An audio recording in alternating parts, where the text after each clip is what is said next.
Why do good people suffer? My first answer to that is going to be a little bit flippant. There aren't any good people. We've all sinned and fallen short of the glory of God and what we're supposed to be, so we're not good. Well, I guess you could say the saints in heaven, they're good and they don't suffer, so good people don't suffer. But that doesn't actually work. The most good person who was like us in all ways except for sin, so totally good person, Jesus Christ, he suffered more than any of us. Actually, he could suffer more than any of us because sin deadens us. It makes us suffer more of our total feelings overall, or some ones of suffering, but it makes us have overall less ability to feel suffering or happiness, feel anything.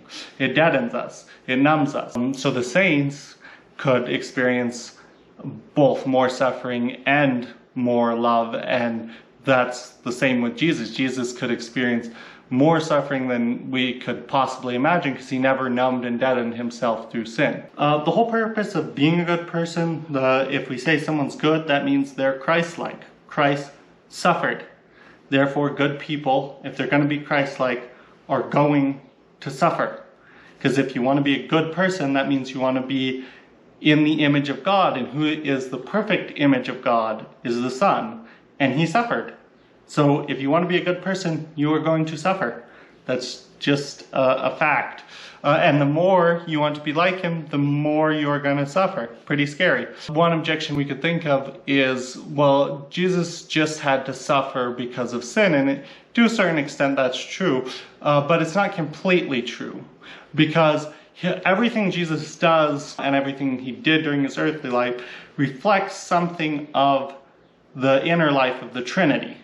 Sometimes we have to dig a little deeply to get it, but all of it reflects something of the Trinity in some way, in some sense. I'm going to give you a quote from George MacDonald. He had a lot of crazy ideas, but a lot of really good ideas. He inspired a lot of the fantasy authors that we really like, or I really like to write. For example, C.S. Lewis.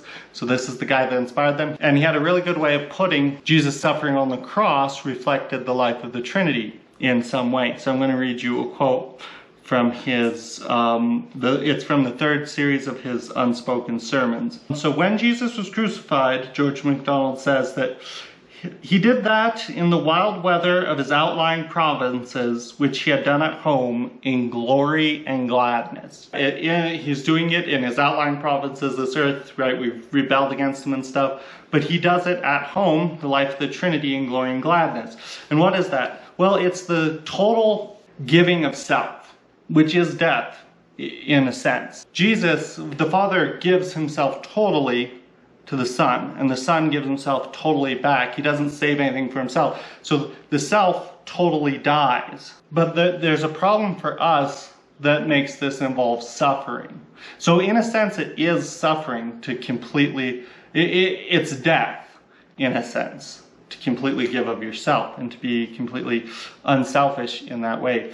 But original sin, which we all have, makes it even harder, and this is what makes suffering, because we don't have a Godward and otherward, an outward slant where we want to give of ourselves to other people like we did when we were in original justice. Now we have a selfward slant where we want to be selfish and stuff. And so when we do the only thing that can actually make us happy, the only happiness there is to give of the self, to totally give of the self to somebody else.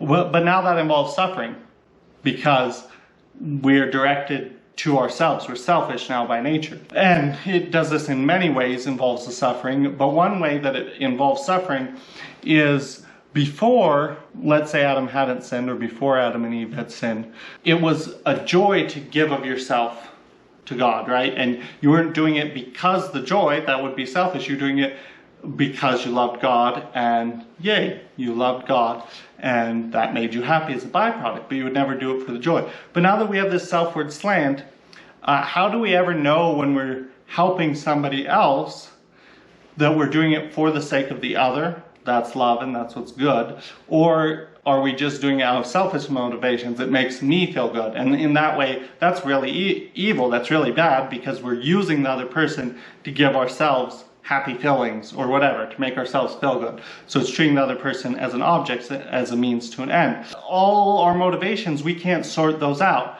One way we can sort it out is when we're doing a good thing just for its own sake, and suffering helps us know we're doing it for its own sake, because we hate suffering, as we should. God wants us to not like suffering. When I'm going to be martyred, martyrdom is the ultimate example of the Christian ideal. Well, then I know I'm just doing it for love of God, because all my natural inclinations, everything that naturally motivates me to do things, is being repressed there. There's no happy feelings or whatever that I can do it for. I'm completely dying to self. And so suffering helps us know when we're actually being unselfish. Because when we're happy when we're being unselfish, we don't know, am I doing this for the other, for the good of the other, or am I doing it just because it makes me feel good? So that's one way suffering helps us.